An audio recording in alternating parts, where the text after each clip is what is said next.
Hi everyone, welcome back to the channel, and if this is your first time with us, thank you for joining us. It's great to see you. So today what we're doing is we're going to do classic cocktails. Now, there's so many classic cocktails, which is why this is going to be a part one.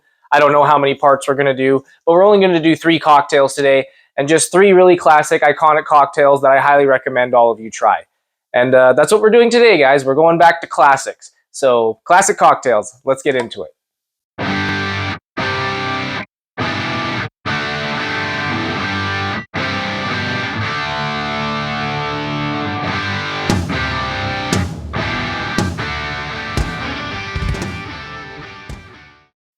Okay, you guys, so the first cocktail we're going to make today is going to be the traditional Gin Martini. Okay, so probably the most important thing about this cocktail is that you make sure you want to stir it. You don't want to shake it. We actually did a whole video on like the whole shaken versus stirred thing. And with vodka martinis, it really doesn't matter.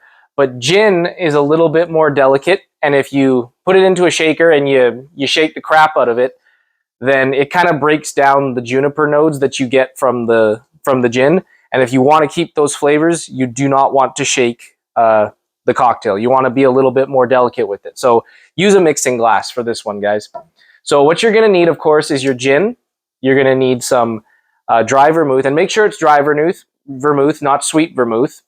And then the last thing you're going to need is just some olives, and you're going to use the olive brine a little bit. With martinis, whenever you hear somebody say, I like a dirty martini, what they're referring to is more olive brine. So the more olive brine, the dirtier the martini. But with these 3 simple ingredients, you can make one of the most iconic cocktails of all time, and that's the Gin Martini. So that's what we're doing next, guys. Let's get to mixing.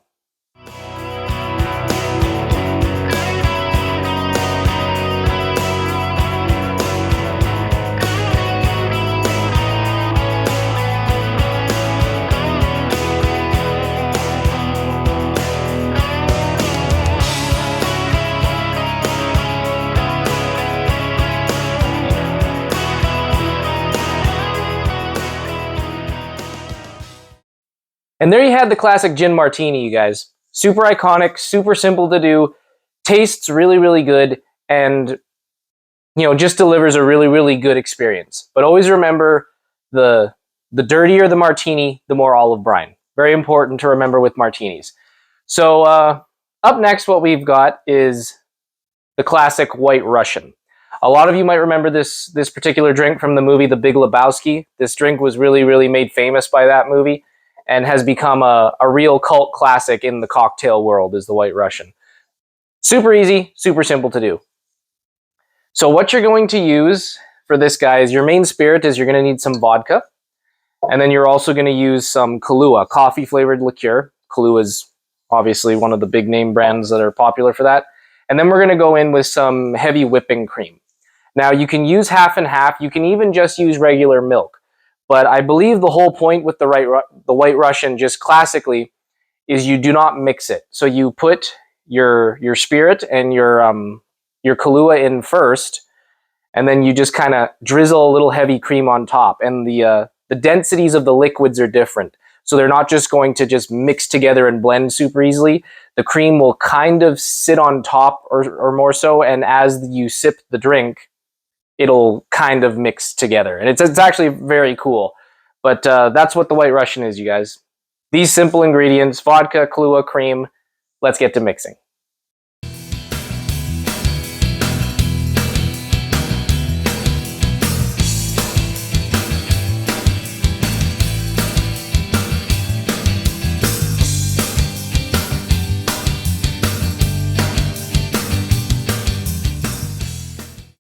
And there, guys, you had the iconic White Russian. Really is a delicious cocktail. I know some people are a little bit weirded out by mixing dairy products with alcohol, but I assure you, if you do it right and you find that perfect balance that works best for you, it's a very, very good experience. So moving on to our last cocktail of the day, which is without a question going to be the easiest one as well. We're going back into gin, and we're doing just a classic gin and tonic. So all you're going to need for that, you guys, is your gin and some tonic water. But we're gonna glamorize it up a little bit by squeezing a little bit of fresh lime and garnishing the drink with a little lime, a little slice of lime as well, just because We do that here. But yeah, really you don't need the lime. You could literally just do the gin and the tonic water. But for me, that bit of lime just adds a little something extra. So we're going to do the lime today.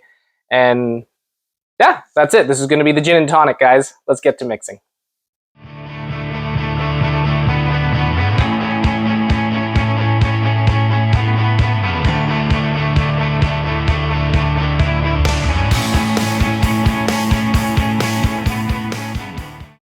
And there you had the classic gin and tonic, you guys, as is displayed by my drinking it.